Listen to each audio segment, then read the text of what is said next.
Agora vamos ver o que nós entendemos sobre o interior dos planetas gasosos, não é? Os planetas rochosos, eles tinham uma estrutura basicamente líquida ou pastosa interna, né? Metálica, e depois uma parte sólida externa, né? Isso faz com que você possa caminhar sobre um planeta rochoso. Você está no chão, pá, você pode andar sobre terra, se você tiver coragem, pode andar nas outras também, né? Mercúrio, Vênus, porque chão tem. Os planetas gasosos não têm chão. Eles são muito diferentes. Você pode voar dentro dos planetas, mas pisar não, porque não tem uma superfície sólida. Tá? Eles são gasosos, essencialmente gasosos. Vejam, por exemplo, o caso de Júpiter, né? Júpiter, a camada externa, que vai de 59 quilômetros, 1.000 quilômetros, até 71.000 quilômetros, é composto de hidrogênio molecular, basicamente hidrogênio molecular, né? Vocês se lembram que o Sol tem uma composição muito diferente da Terra. O grosso do Sol é hidrogênio. E o segundo elemento químico mais abundante é hélio, né? Cerca de 3/4 são hidrogênio e cerca de 1/4 é hélio. E os outros elementos todos compõem uma fração muito pequena do Sol. A composição dos planetas gasosos não é muito diferente, tá, do Sol. E, portanto, é muito diferente dos planetas rochosos, que tem nenhum hidrogênio, praticamente nenhum hélio, e tem muito ferro, muito silício e assim por diante, né? Elementos pesados, né? Então, aqui você tem hidrogênio sob forma de moléculas, porque é muito frio. O hidrogênio lá se recombina dois átomos de hidrogênio formando uma molécula de hidrogênio. Quando a pressão aumenta, aqui para baixo, nessa faixa aqui rosa, você tem hidrogênio metálico.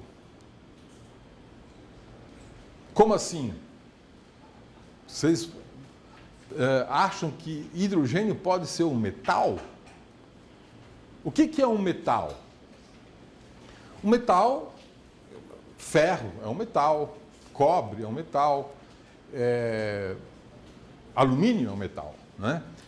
São corpos, esses que eu citei, são sólidos, e que as camadas externas dos átomos, os elétrons não estão presos a um átomo, eles formam um mar de elétrons que estão presos ao conjunto dos átomos. E pelo fato de esse mar de elétrons não estar preso, você pode conduzir eletricidade com grande facilidade. Então, eles são condutores elétricos. Isso é uma das propriedades mais importantes dos metais. Eles são condutores elétricos, né?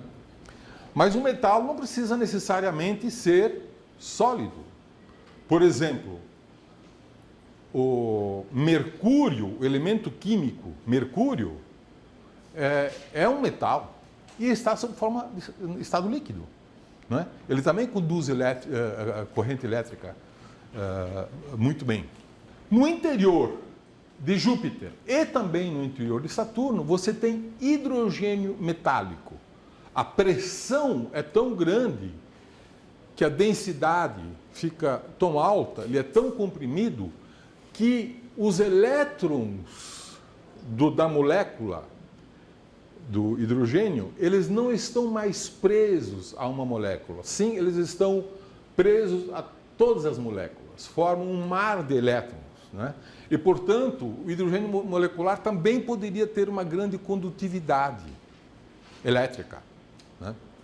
O que é uma característica muito importante, porque isso, por exemplo, pode induzir ou sustentar um campo magnético muito forte em Júpiter e em Saturno, pelo fato de ter uma corrente elétrica neste hidrogênio metálico. Então, vocês vejam que grande parte de Júpiter e uma boa parte de Saturno são hidrogênio metálico, né?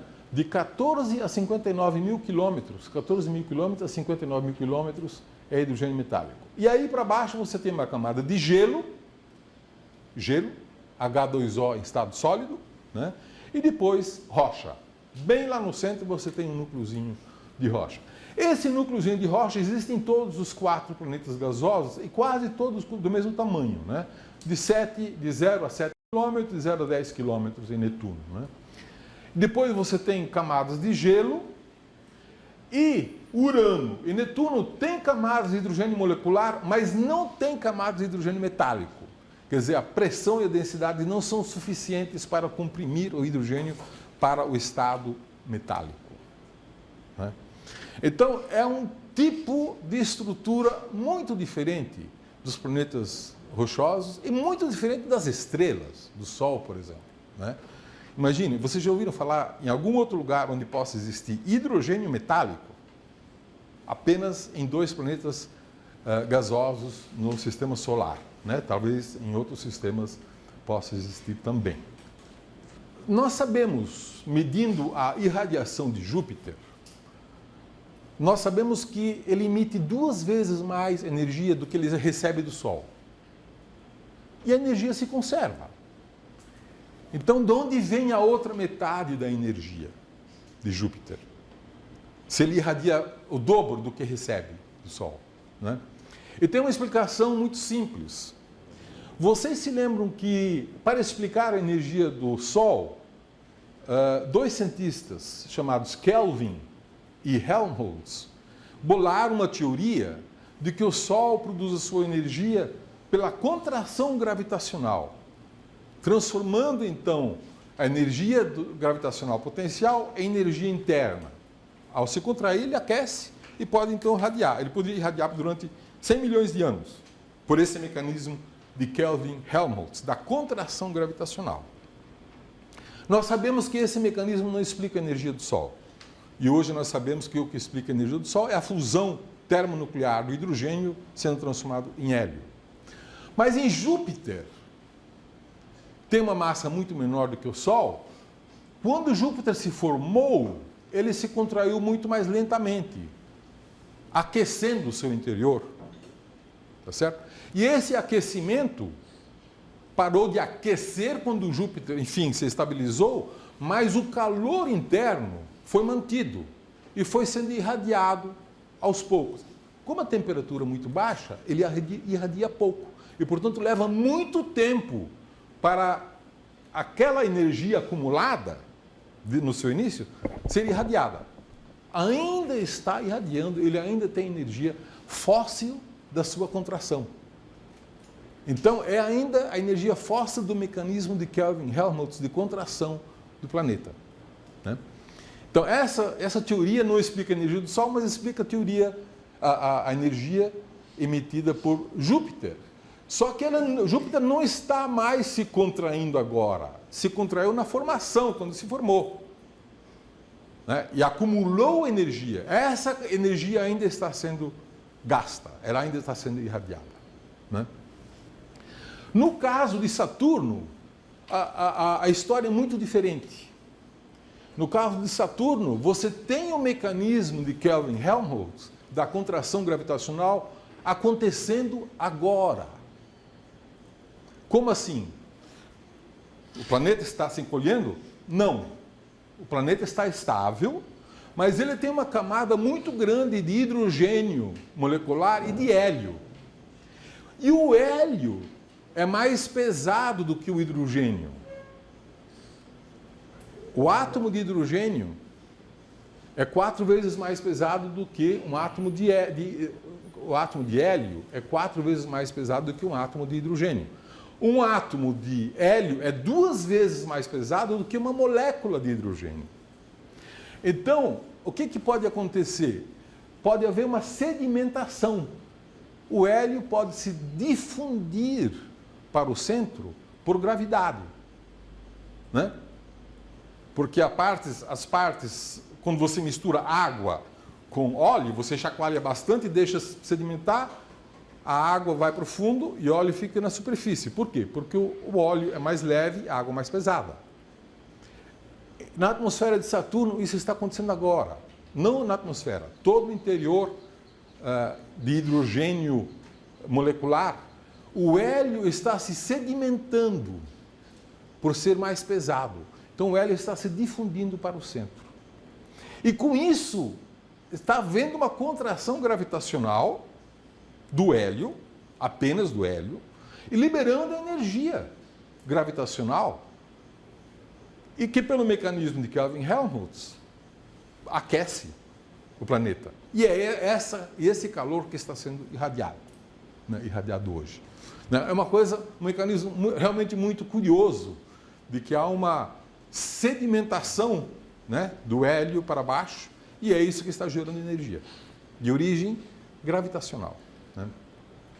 Urano não tem fonte mensurável de energia interna. Não se conseguiu detectar nenhuma quantidade que seja mensurável, que se possa medir, né, de energia em Urano. E em Netuno existe. E Netuno existe porque Netuno, apesar de estar mais longe do Sol, tem essencialmente a mesma temperatura do que Urano. Então tem uma fonte de energia interna, mas não se tem a menor ideia do que possa estar produzindo essa energia. Então tem uma origem ainda desconhecida. Campo magnético. Todos os planetas gasosos têm campo magnético bastante significativo, né? No caso de Júpiter, por exemplo, emite muita radiação, né? O Júpiter é uma fonte intensa de rádio, né, produzido exatamente por partículas aceleradas dentro desse campo magnético de Júpiter, né? Partículas que vêm de origem do vento solar, eles vêm lá do Sol, viajam até Júpiter e aí produzem um efeito aqui que é produzir uma magnetosfera distorcida, quase que formando um cometa, muito semelhante ao que nós vimos já que ocorre também no planeta Terra. O planeta Terra também tem uma magnetosfera, isso é a área que é dominada pelo campo magnético e por essas radiações, né? E de uma certa maneira essa magnetosfera também impede que as partículas do vento solar penetrem até lá dentro em Júpiter. Saturno também tem magnetosfera, e aqui você vê uma evidência da magnetosfera, do campo magnético de Saturno. O que vocês estão vendo aí? Auroras. Vocês sabem que a aurora aqui no planeta Terra é produzida pelo vento solar quando penetra o polo magnético da Terra. Isso produz uma aurora, né? Aquela luminosidade um pouco estranha que aparece na alta atmosfera. Em Saturno também ocorrem auroras, né? Vocês vejam que no dia 24 de janeiro de 2004, você tinha uma imagem assim, tirada com o telescópio espacial, Hubble. No dia 26 já estava completamente diferente. E no dia 28, né, de 2 em 2 dias, as auroras se modificaram bastante. E se formam onde? Se formam no polo magnético, que é essencialmente alinhado com o polo geográfico, né, da rotação de Saturno. O que sugere que a magnetosfera de Saturno, né, tem aqui esses, digamos, buracos por onde a radiação do Sol pode penetrar e chegar exatamente no polo, né, pelos dois lados e produzindo então as auroras. E finalmente, Urano e Netuno também têm campos magnéticos. E também tem magnetosferas muito parecidos, muito semelhantes, e também o vento solar produz aqui uma deformação, né, um bloqueio, ela é bloqueada, e a magnetosfera então forma essas caudas para trás, né, muito semelhante ao que ocorre em todos os outros planetas, inclusive no planeta Terra, né, formando essa estrutura do tipo cometária, né? Mas é de natureza muito diferente. É essencialmente um fenômeno eletromagnético, né? São as linhas de campo magnético, né, misturados com esse plasma ionizado que vem do Sol através do vento solar que produz essa estrutura estranha, né? Muito bem. Então era isso que eu tinha a falar sobre os 4 planetas gasosos em si. É claro que os planetas gasosos têm muita outra muitos outros fenômenos associados com eles, né? Por exemplo, as luas, por exemplo, os anéis, né? E cada uma das luas de cada um desses planetas, e são muitos, né? Tem fenômenos muito curiosos, muito interessantes e que nós já conhecemos em grande detalhe, mas isso nós vamos ver numa aula específica quando falarmos de luas e de anéis. O período de rotação de um planeta tem muito a ver com a estrutura interna? Olha, eu gostaria de saber responder essa pergunta. É uma pergunta muito interessante. Como é que você explica o período de rotação de um planeta? Se o núcleo for mais pesado do que a superfície... Claro que o período de rotação tem a ver com a história de formação do planeta. Mas vocês vejam que não é só a formação que provoca um período mais longo ou mais curto, né? Por exemplo, Vênus tem um período muito estranho, né? Mesmo Mercúrio tem um período muito estranho. Mercúrio tem um período sincronizado em 2/3 com a translação em torno do Sol. Há uma coisa bloqueada lá em Mercúrio, né? E, portanto, um período muito longo, tá certo? Muito longo em Mercúrio. Em Vênus é muito mais longo ainda. O dia de Vênus é maior do que o ano de Vênus, né? E aí, de novo, para explicar isso, a gente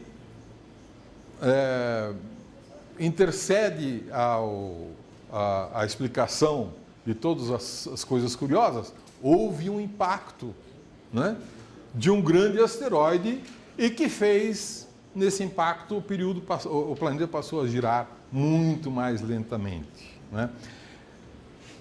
É claro que é difícil você prever alguma coisa desse tipo.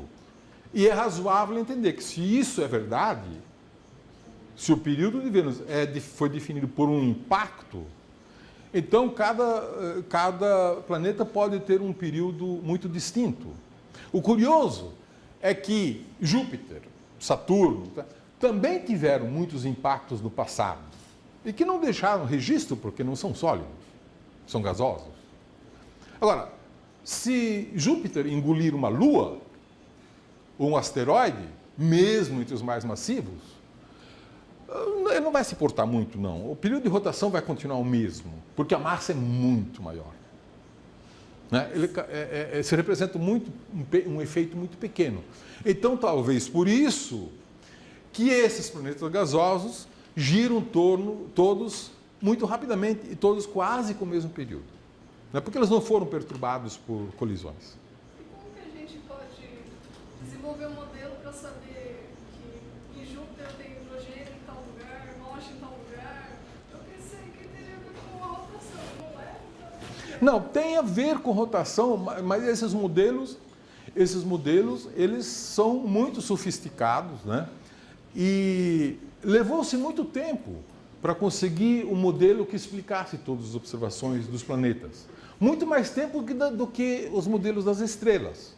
Os modelos das estrelas são muito mais simples, né? Por incrível que pareça, os modelos das estrelas foram obtidos com grande precisão muito antes dos modelos dos planetas, né? Mas nós confiamos bastante nesses modelos dos planetas e hoje nós já temos observações interessantes. Houve uma nave chamada Galileu que visitou Júpiter e soltou uma sonda para dentro de Júpiter. Então essa sonda foi descendo e foi medindo, né, a composição química, a temperatura, a densidade e assim por diante. Então, a precisão com que nós conhecemos a estrutura, pelo menos a estrutura externa e a composição química de Júpiter, é muito grande graças a esses dados dessa sonda da nave Galileu. No caso do campo gravitacional da Terra... O sentido do campo magnético é sempre associado com a rotação, o sentido de rotação do planeta. Aproximadamente, né? Você veja que, apenas para ficar no planeta Terra, o polo magnético sul está no norte, mas não está no Polo Norte. O polo magnético sul da Terra está no Canadá, não no Polo Norte, né? E há registros fósseis de paleomagnetismo que mostram que o campo magnético da Terra, inclusive, se inverte. Que às vezes o Polo Norte vai para o Polo Norte e o Polo Sul vai para o Polo Sul.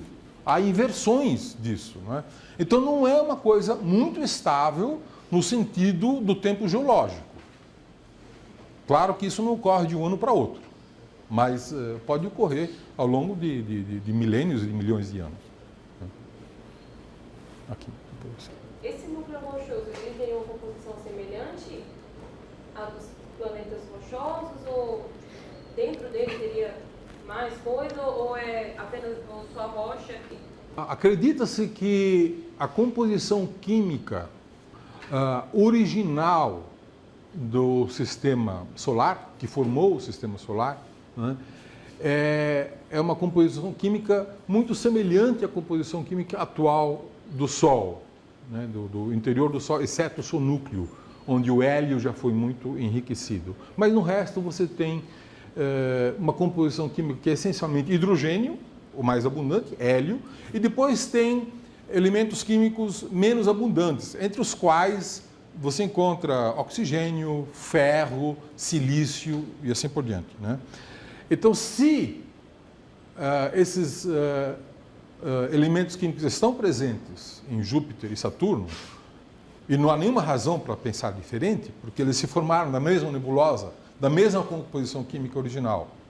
Então, a quantidade de elementos pesados que existem nesse planeta deve ser semelhante ao do Sol. E deve ter se sedimentado para o centro, né? Hoje você tem ainda o hélio, que é um elemento muito leve, ainda se sedimentando. O ferro já se sedimentou há muito tempo, porque ele é muito mais pesado. E se sedimentou no centro, formando então esse núcleo rochoso, né, que necessariamente precisa existir. Tá certo? A quantidade exatamente depende de cálculos, de modelos, né, que possam explicar o conjunto todo de todas as observações, né? E aí você vê que a proporção do núcleo rochoso de Urano e de Netuno é maior do que Júpiter e Saturno, né? O volume do núcleo rochoso de todos os 4 planetas é muito semelhante entre si, né? Não se sabe exatamente por quê, mas seria realmente muito interessante a gente descobrir por que esses dois planetas têm uma proporção de rocha para gás diferentes do que os outros dois, né? Pois não. Eu já ouvi a expressão também, hidrogênio líquido no lugar de hidrogênio metálico. Um líquido pode, inclusive, ser metálico, né? Por exemplo, o elemento químico mercúrio, que é líquido e é metálico. Mas a propriedade metálica é muito especial, porque ela faz com que o gás ou o líquido, que você queira, perca os seus elétrons. A molécula perde os seus elétrons. Então, esses elétrons pertencem a todo o conjunto e, portanto, estão livres. Eles podem viajar livremente. E, portanto, qualquer campo elétrico faz com que haja imediatamente uma corrente elétrica. Então, a alta condutividade elétrica, né? Isto é uma propriedade muito importante que os líquidos, em geral, não têm, mas os metais têm. Então, o fato de ser hidrogênio metálico, o caráter metálico é muito importante.